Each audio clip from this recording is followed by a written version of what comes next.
할렐루야. 우리와 함께 하시며 풍성한 사랑을 부어주시는 우리 하나님을 찬양합니다. 오늘도 귀한 기도의 자리, 또 말씀의 자리에 함께 나아오신 성도님들을 주님의 이름으로 축복합니다.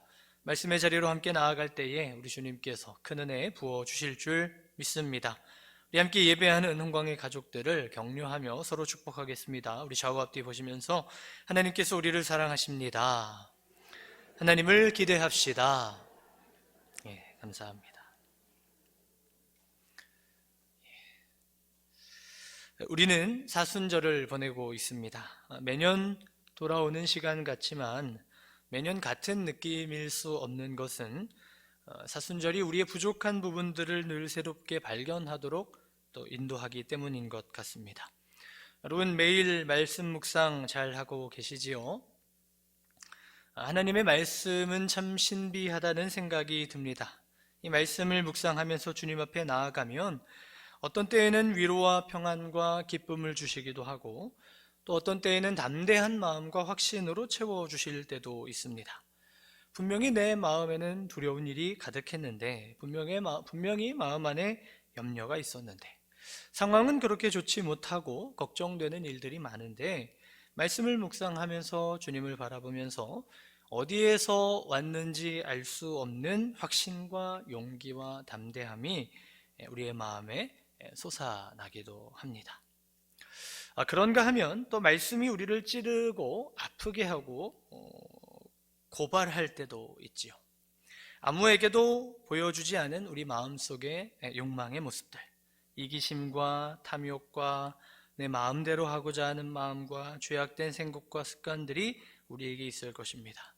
하나님의 말씀을 볼 때에 우리 안에 감추어진 죄악들, 숨겨진 것들이 하나씩 드러나기도 합니다. 우리의 연약함, 죄를 마주하는 것은 상당히 괴로운 일이고 곤혹스럽지만 하나님의 말씀 앞에서 우리는 발견하고 회개하며 정결한 삶으로 다시 일어서게 되기도 합니다. 말씀을 대하다 보면 기쁨도 있고 감사도 있고 또 괴로움도 있고 고통도 있지만 그럼에도 이 과정을 통해서 참 감사한 것은 날마다 하나님의 형상으로 변화되어 간다 하는 것이지요. 우리는 말씀 앞에서 날마다 조금씩 하나님의 사람, 하나님의 형상으로 변화되어 가고 있는 줄 믿습니다. 이 말씀과 함께 씨름하며 변화되는 삶으로 나아가는 우리가 될 수 있기를 간절히 소망합니다. 이렇게 이 사순절에 우리가 말씀 묵상과 함께 주님께 나아가고 있는데 오늘 수요 기도회를 통해 함께 바라보고자 하는 것은 이 말씀이 육신이 되신 하나님입니다. 오늘 본문은 이렇게 시작되고 있습니다. 말씀이 육신이 되어 우리 가운데 거하심에. 말씀이신 주님께서 육신이 되셨다 이렇게 말씀하고 있습니다. 말씀이 육신이 되어. 그렇다면 여기에서 이 말씀이 육신이 되어에서 이 말씀은 무엇을 의미할까요? 1번 성경 말씀, 2번 목사님 말씀, 3번 하나님 말씀. 헷갈리신가요? 보기가 조금 우습지만 아마 3번 하나님의 말씀이 가장 적절하지 않을까 싶습니다. 물론 이 성경 말씀도 하나님의 말씀이기도 하지만 성경 전체를 가만히 살펴보면 그 안에 다 하나님께서 말씀하신 것만 들어있는 것은 아님을 볼 수 있지요. 에덴 동산에서 죄의 길로 유혹하는 뱀의 이야기도 들어있고요, 예수님을 시험하는 사탄의 말도 성경 안에 들어있습니다. 악한 일을 저지르는 사울의 이야기도 있고요, 고대 경구와 속담, 심지어 바알 신에게 제사 드리는 모습도 성경 안에는 다양하게 기록되어 있습니다. 물론 이 모든 것을 합력하여 선을 이루시고 하나님 말씀하시는 이 하나님의 성경 말씀을 우리가 믿고 신뢰합니다만 성경 자체가 곧 이 요한복음 1장에서 말하는 말씀이다 라고 말하기에는 조금 어려운 것이 있습니다. 이 말씀이 육신이 되었다 라고 할 때 이 말씀을 성경이 육신이 되었다 이렇게 이해하시면 조금 잘못 가는 겁니다. 그렇다면 말씀이 육신이 되었다 하는 말씀은 무엇일까요? 바로 하나님의 순수한 말씀 그 자체를 의미합니다. 하나님 안에서부터 나오는 하나님의 것, 하나님의 말씀, 하나님의 성품과 존재, 이것이 곧 하나님의 말씀이시고, 이걸 조금 더 해석해 보자면 하나님께로부터 나오신 예수 그리스도를 의미합니다. 정리해 보겠습니다. 말씀이 육신이 되었다 하는 것은 하나님 자체, 하나님 안에 계신 예수 그리스도께서 육신을 입으셨다 하는 말로 우리가 이해하면 되겠습니다. 이것이 이 구약적, 유대적 관점에서 이 말씀이라는 단어를 이해하는 방식이라면, 오늘 이 말씀이 육신이 되었다 할 때 이 말씀을 헬라적 방식으로 이해하는 것도 있습니다. 사실 요한복음이 기록되던 당시 요한복음을 접하는 사람들은 헬라 문화권 안에 살았을 테니까 헬라어의 의미도 생각해 볼 수 있겠습니다. 말씀이라는 단어가 헬라어로 로고스인데요, 로고스는 상당히 다양한 뜻을 가지고 있습니다. 말씀 이런 뜻도 있고, 이성 혹은 질서 혹은 우주의 원리, 이런 말로도 해석이 가능한 단어가 로고스입니다. 그러니까 로고스라는 단어를 들을 때 이 헬라 문화권 안에 있는 사람들은 무엇을 바로 떠올렸냐면 세상의 질서, 우주의 근본, 신성한 지혜, 이런 것들을 떠올렸을 것입니다. 그러니까 세상의 사람들, 헬라 문화권, 하나님을 모르는 사람들이 생각하기에 로고스, 세상의 기원이자 근원이자 근본, 가장 거룩한 자, 그것이 바로 우리 하나님이시다 하는 것을 이야기하고 있는 것입니다. 유대적 맥락으로 보나 헬라적 맥락으로 보나 이 말씀은 그 세상을 지으시고 다스리시고 하나님으로부터 나온 그 말씀이신 예수님을 의미합니다. 그 다음부터 이제 중요한 말씀이 나오는데요, 말씀이신 예수 그리스도께서 육신이 되셨다고 말씀하고 계십니다. 말씀이신 하나님, 우리가 앞서 보았던 것처럼 이 말씀이신 예수 그리스도는 그 자체로 영광스러운 분이십니다. 위대하고 고귀하고 아름답고 눈부시게 찬란한 분이신데, 그 영광스러운 예수 그리스도께서 육체를 입으셨다고 말씀합니다. 가장 높고 거룩하신 하나님께서 한계가 있고 이 부족한 한계가 있는 육신을 입고 이 세상에 내려오셨음을 말씀하고 있습니다. 여러분, 복음이 무엇입니까? 복음은 죄 많은 세상에 거룩하신 하나님께서 오셨다, 새로운 길을 열어주시고 생명을 허락하시려고 하늘에만 계시지 않고 이 땅으로 내려오셨다 하는 성육신을 의미합니다. 하나님의 사랑이 이 세상에 아름답게 드러나기 시작한 지점이 바로 성육신, 육체를 입고 내려오신 주님의 모습입니다. 이 예수 그리스도께서 육체를 입으신 이야기는 오늘 이 사순절을 보내고 있는 우리에게는 상당히 도전이 되는 말씀이기도 합니다. 그리스도의 사랑이 우리를 통해, 우리의 육체를 통해, 인생을 통해, 삶을 통해 어떻게 드러나야 할지, 그리스도의 복음이 우리를 통해 어떻게 흘러가야 할지를 아주 중요하게 보여주는 말씀이기 때문입니다. 여러분이 누군가에게 복음을 증거한다고 생각해 보겠습니다. 그렇다면 이 복음을 증거하기 위해, 복음을 전달하기 위해 가장 먼저 무엇을 준비하시겠습니까? 무엇이 가장 중요할까요? 우리가 말을 잘하는 이 언변이 중요할까요? 그것도 중요할 것입니다. 외모가 중요할까요? 그것도 필요하겠지요. 깔끔하고 정갈한 외모는 신뢰감을 줄 것입니다. 잘 준비한 선물과 정성 어린 물건들이 중요할까요? 그것도 좋은 효과가 있겠지만 가장 중요하다고 말하기엔 어려울 것입니다. 가장 중요한 것, 복음을 전달하기 위해 가장 중요한 것은 어쩌면 나의 옷을 벗고 너의 옷을 입는 것 아닌가 하는 생각을 해봅니다. 나의 세계에서 상대방의 세계로 들어가는 것, 나의 옷을 벗고 너의 옷을 입는 것은 말씀이신 주님께서 성육신 하셨듯이 우리가 복음을 전하기 위해 반드시 나아가야 할 길이자 모습입니다. 일전에 신학교에 다닐 때 인도 견습 선교를 1년간 다녀왔는데, 인도에 가자마자 선교사님께서 가장 먼저 가르쳐 주신 것이 있습니다. 그것이 무엇이겠습니까? 잘 모르시지요? 손으로 밥 먹는 법입니다. 오른손으로 어떻게 하면 왼손을 쓰지 않고 한 손으로 이렇게 밥을 잘 먹을 수 있는가, 그것을 처음부터 배웠습니다. 우리는 수저를 사용하는 것이 자연스러운 것이지만 그 나라는 오른손으로 먹는 것이 자연스러운 것이기 때문에 당연한 나라이기 때문에 그것을 배워야만 했습니다. 처음에는 어색하고 조금 뭔가 이 위생상으로 어색하기도 하고 난감하기도 했습니다만 하다 보니 또 익숙해져서 나중에는 이 손으로만 먹게 되었는데요. 복음을 전하기 위해, 선교를 하기 위해 가장 먼저 해야 했던 일은 그들과 같아지는 것이었습니다. 그들의 친구가 되고 동료가 되고 함께 앉은 자리에 같이 앉을 때야 비로소 내가 말하는 복음이, 내가 살아내는 복음이 진정성 있게 흘러갈 수 있다 하는 것이 선교적 가르침이었습니다. 여러분, 오늘 우리의 삶의 자리에서 나의 옷을 벗고 너의 옷을 입어야 할 성육신의 자리는 어디입니까? 같은 옷을 입고 같은 자리에 앉아서 같은 마음을 나누어야 할 이들은 누구입니까? 한번 생각해 보시기를 바랍니다.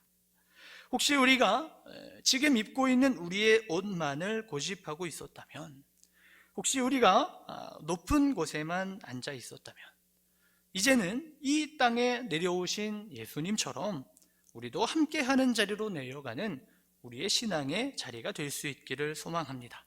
그러한 섬김과 사랑을 통해 예수 그리스도의 사랑의 역사가 시작되는 것입니다.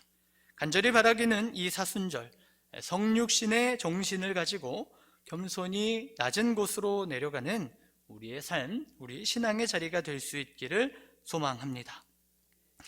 말씀이 육신이 되신 예수님, 그 예수님은 우리 가운데 거하셨다, 이렇게 말씀하고 계십니다.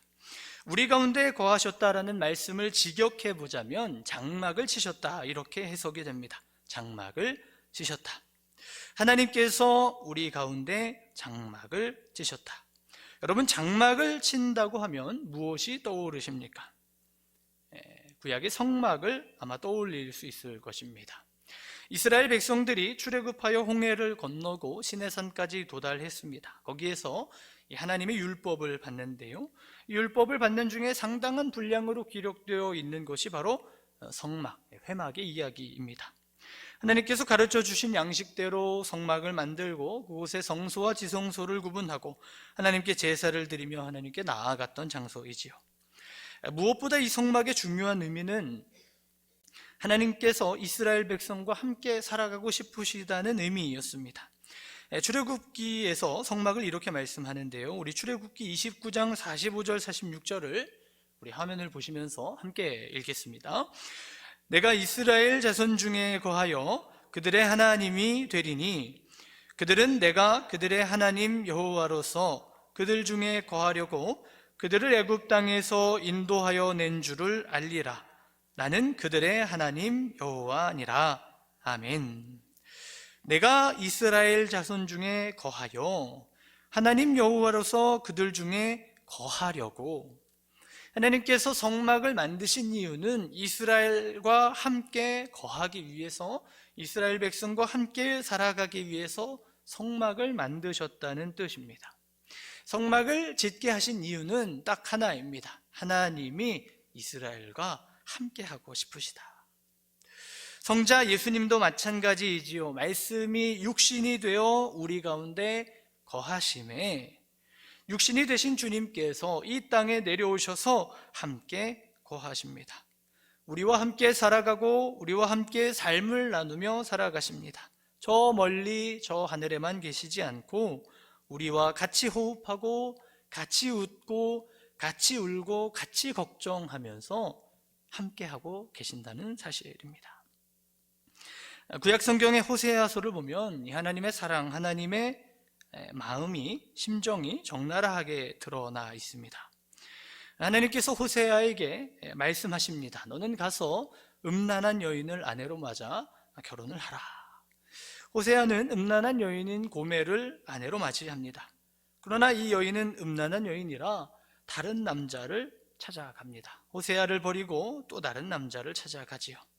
호세아는 다시 가서 값을 주고 아내를 되찾아옵니다. 이 호세아의 행위 예언을 통해 하나님께서 이스라엘 백성들에게 무엇을 말씀하고 싶으신 것입니까? 나는 이스라엘과 결혼하였다. 이스라엘은 나의 신부이고 나는 신랑이다. 그러나 이스라엘이 나를 버리고 간음을 하였다. 그러나 나는 포기하지 않고 나의 사랑을 되찾아올 것이다. 이것이 호세아를 통해 볼 수 있는 하나님의 사랑이자 진심입니다. 그래서 주님의 성육신은 사랑 그 자체라고 말할 수 있겠습니다. 마치 연인이 사랑하여 결혼하듯이 하나님께서 이스라엘을 사랑하셔서 성막을 통해 그들과 함께 살고 결혼하고자 하신 것입니다. 성자 예수님께서 세상의 사람들을 사랑하셔서 육체를 입고 이 땅에 내려오셨고 이 땅에서 살아가신 것입니다. 땅의 백성들과 함께 결혼하고 싶으신 것입니다. 성령 하나님은 오늘 우리 안에 내주하십니다. 우리 안에 거하시며 우리를 도와주고 계십니다. 우리와 결혼하고 우리와 사랑하여 함께 살아가기를 원하십니다. 여러분, 신앙을 갖는다는 것은 그냥 율법을 조금 더 지키고 세상 사람들보다 조금 더 착하게 사는 윤리적인 삶, 이것을 말하는 것이 아닙니다. 신앙을 갖는다는 것은 진정한 사랑이 시작되는 것입니다. 나를 지극히 사랑하시는 하나님의 사랑을 발견하고 나를 위해 이 땅에 오신 예수님의 그 지극하신 사랑과 성육신, 인간의 자리까지 내려와 함께 살아가신 그 사랑을 발견하고 오늘도 내 안에 포기하지 않으시고 도와주시고 찾아내시는 성령 하나님의 사랑을 경험하는 것, 하나님의 놀라운 사랑 앞에 감동되어 하나님을 진실로 사랑하게 되는 것이 신앙생활의 시작이고 기쁨입니다. 여러분, 이 사순절 우리 주님은 우리에게 찾아오십니다. 내가 너와 결혼하고 싶다. 내가 너와 함께 살고 싶다. 우리에게 찾아오시는 주님이십니다. 우리가 때로는 연약하고 부족해도 주님은 우리를 사랑하십니다. 고멜처럼 우리가 심지어 주님을 배반할 때에도 어떻게든 우리를 되찾아오시려는 것이 주님의 진심이고 우리를 향한 사랑입니다. 한결같은 포기하지 않는 그 주님의 사랑 앞에 우리가 마음을 열고 주님과 깊은 사랑의 자리로 나아가는 우리의 신앙의 자리가 될 수 있기를 간절히 바라고 기도합니다. 말씀이 육신이 되어 우리 가운데 거하심에 우리가 그의 영광을 보니 아버지의 독생자의 영광이요 은혜와 진리가 충만하더라. 높은 하늘에서 이 땅으로 내려오신 주님, 그 주님은 영광스러우면서 동시에 은혜와 진리가 충만하셨다고 말씀하십니다. 영광은 무엇입니까? 하나님께서 임재하시고 나타나실 때 일어나는 위엄과 빛과 하나님의 광채입니다.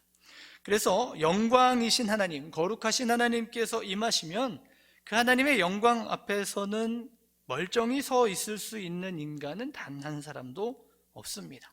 하나님의 거룩하신 영광 앞에는 다 납작 엎드려지게 됩니다. 우리의 속이 드러나고 죄가 드러나고 우리의 부족함들도 적나라하게 드러납니다. 적신으로 주님 앞에 서는 것이지요. 그런데 주님은 영광의 주님만이 아니라 은혜와 진리가 충만하신 주님이십니다.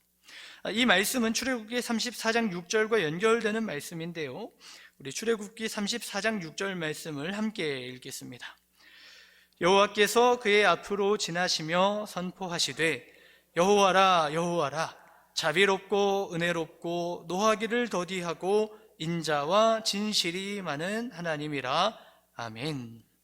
자비롭고 은혜롭고 노하기를 더디하고 인자와 진실이 많은 하나님이 우리가 믿고 우리를 사랑하시는 하나님의 성품이고 사랑입니다. 은혜와 인자는 자격 없는 자에게 베푸시는 하나님의 호의고, 진리와 진실은 성실함과 충실함입니다. 해석해보자면 하나님은 자격 없는 자에게 은혜를 베푸시는데 어떻게 베푸시느냐? 성실하게, 충실하게 은혜를 베푸신다 하는 뜻입니다. 그러니까 영광스러운 하나님, 거룩하신 하나님, 감히 우리가 다가갈 수 없는 광채 가운데 계신 하나님이시지만 그 하나님이 그렇게 빛만 비추고 멀리 계신 것이 아니라 인자와 진실, 사랑과 자비로 함께 하시는 분이시다 하는 것입니다. 이 땅에 내려오신 주님, 가장 영광스러운 분이십니다. 그 주님 앞에 우리는 감히 고개를 들 수 없습니다. 구약의 제사장들이 하나님의 영광이 성전에 임하자 감히 서서 섬길 수 없었던 것처럼 거룩하신 주님 앞에서 우리는 감히 설 수 없습니다. 그러나 하나님의 성품과 역사는 영광만 있는 것이 아닙니다. 인자와 진실이 많은 하나님이십니다. 우리를 사랑하시고 끌어안으시고 품으시고 고쳐가시며 모든 부족한 것들도 새롭게 바꾸어 가시는 사랑과 자비의 하나님이십니다. 이 하나님의 자비는 아침마다 새로워서 날마다 새롭게 경험해도 다 경험할 수 없는 놀라운 하나님의 사랑인 것입니다. 사랑하는 성도 여러분, 그 주님께서 우리를 위하여 이 땅에 내려오셨습니다. 우리를 위하여 이 땅에 내려오셨습니다. 사람의 몸을 입으셨고 이 땅의 백성들의 옷을 입으시고 함께 살아가셨습니다. 그리고 만백성을 구원하기 위해 십자가의 길을 향해 나아가십니다. 그 은혜 덕분에 오늘 우리는 자유와 평화와 생명과 회복을 얻게 되었습니다. 우리가 받은 그 은혜와 사랑, 이 땅까지 내려오셔서 우리를 구하신 그 하나님의 사랑을 기억하면서 오늘 우리도 어디로 가야 할지, 어떤 옷을 입어야 할지, 어디로 흘러가고 어떻게 내려가야 할지를 고민하고 기도할 수 있기를 소망합니다. 높으신 주님께서 이 땅에 내려오신 것처럼 우리의 마음을 낮추고 겸손하게 하고 우리가 돕고 섬기고 사랑해야 할 이들을 생각하며 그들과 같은 옷, 같은 자리, 같은 삶을 나눌 때에 우리는 예수 그리스도의 생명과 사랑을 전하는 아름답고 복된 사역을 감당할 수 있게 될 것입니다. 이 사순절 묵상이 깊어가는 이 계절에 말씀이 육신이 되신 우리 주님의 모습을 기억하면서 예수 그리스도의 아름답고 깊으신 사랑을 나누고 전하는 저와 우리 성도님들의 복된 삶이 될 수 있기를 간절히 바라고 기도합니다. 이 시간 우리 함께 기도하며 나아가겠습니다. 우리를 위해 이 땅에 오셔서 함께 살아가신 주님, 주님의 성육신과 사랑을 기억하게 하시고 그 주님의 사랑 안에서 자유와 기쁨과 생명과 회복을 누리게 하여 주시옵소서.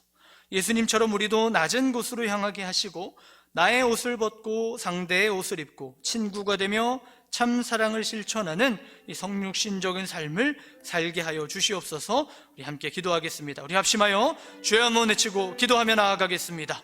주여, 하나님 감사합니다. 오늘도 우리를 위하여 이 땅에 내려오신 예수 그리스도의 사랑을 기억하게 하시고 우리를 위해 하늘 영광을 버리고 이 땅에 내려오신 주님을 바라보게 하시니 감사드립니다. 이 땅에 오신 주님, 우리를 사랑하신 주님, 육신을 입으셨고 사람이 되셨고 사람과 같이 되어 사람을 사랑하신 주님의 사랑을 기억하며 주님께 감사와 영광을 올려드립니다. 그 사랑 덕분에, 그 은혜 덕분에, 그 한결같고 포기하지 않는 사랑 덕분에 오늘 우리가 여기서 평안을 누리며 기쁨을 누리며 살아갈 수 있음을 고백합니다. 주님, 우리가 그 은혜와 사랑을 기억하며 주님께 영광 돌리는 삶을 살게 하여 주시옵소서. 감사로 고백하는 사랑이 되게 하시고 우리도 그 사랑을 세상 가운데 아름답게 증거하는 복된 삶을 살아갈 수 있도록 인도하여 주시옵소서. 그리하여 우리를 통하여 예수 그리스도의 사랑이 흘러가게 하시고 우리가 선 땅에 우리가 만나는 모든 이들에게 주님의 사랑을 온전히 증거할 수 있도록 인도하여 주시옵소서. 함께하여 주시옵소서. 우리를 위해 이 땅에 내려오신 주님, 주님의 그 사랑과 은혜를 기억하며 감사와 영광을 올려드립니다. 우리를 사랑하신 그 사랑을 더욱 깊이 깨달아 알게 하여 주시고 주님 한 분만 더욱 사랑하며 살아가는 우리의 인생 되게 하여 주시옵소서.